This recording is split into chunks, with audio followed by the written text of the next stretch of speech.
Nakausad sa 2024 Paris Olympics si Philippine boxer Nesty Petesio.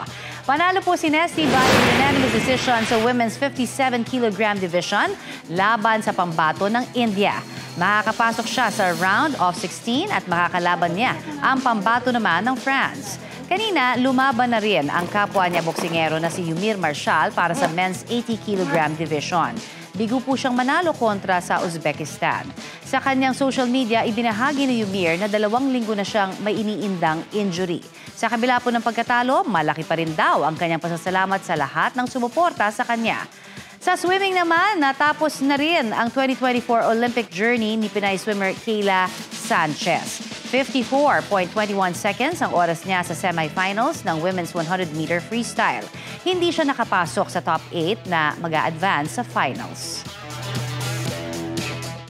Kapuso, para sa mga maiinit na balita, mag-subscribe sa GMA Integrated News sa YouTube.